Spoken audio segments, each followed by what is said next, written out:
After months of preparations, the hard work of raising butterflies from eggs has finally paid off. This is Big Spring's first year in participating in raising some of the butterflies that go into the butterfly house at the farm show.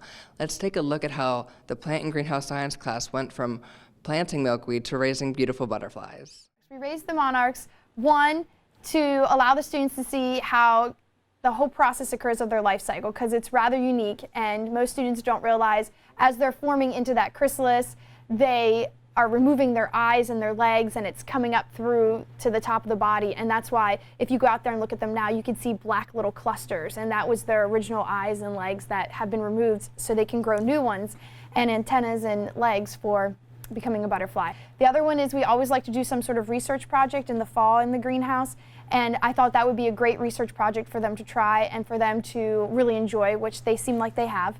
And the third one is just for awareness. It's very important we have monarchs for pollination and conservation efforts, and by making people more aware of their importance, hopefully they'll go out and help save the monarchs and plant more plants that attract butterflies. We planted the milkweed seeds the very first day of school, so that way they had enough time to grow before we got the eggs in. And then they researched milkweed, they researched the importance of milkweed, how to raise butterflies, what the life cycle is of the monarchs, and then they take constant pictures throughout. And their midterm is them turning in this research project that shows the growth cycle of the milkweed and the growth cycle of the monarch butterfly and the impact it has on the environment. In greenhouse science class, Riley Ward, Kaylee Shadow, and Emma Monosmith took lead during this project. So the main goal here is obviously to get them sent off and get them to farm shows so that we have a plethora of butterflies for people to feed Gatorade to.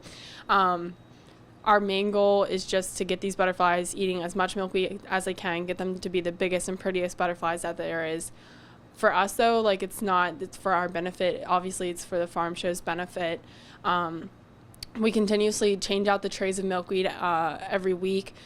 They used to eat 3 trays of milkweed, which are 3 trays of 72 plants that they would eat in a day in a castle. So that was ridiculous. A lot of them are actually in their chrysalis form right now, so they're one step away from being butterflies. But the biggest thing is just getting them there for farm show. We planted the milkweed from the start, so we put all the seeds in the trays, grew all of that, helped water it every single day, and then the 3 of us will be coming in over break to take care of them in the other castles, making sure that once they get out of their chrysalis, they're still okay. For about 2 weeks as a caterpillar and 2 weeks as a chrysalis, the butterflies have finally hatched. I believe we are planning to do it again. The company actually asked us if we would be interested in doing it again in the spring and the fall. We don't have enough time or room in our greenhouse to do it in the spring. They really liked how well the students took care of the butterflies, and when they came down and observed the caterpillars, they couldn't believe how big and how fat they've grown from all the nutritious food that they got to eat with the milkweed, and that's all due to the students taking phenomenal care of it. So we have told them that we would definitely do it again for next fall. The class made over $100 from raising the butterflies, and the butterflies are now being used to breed the new generation of butterflies for next year.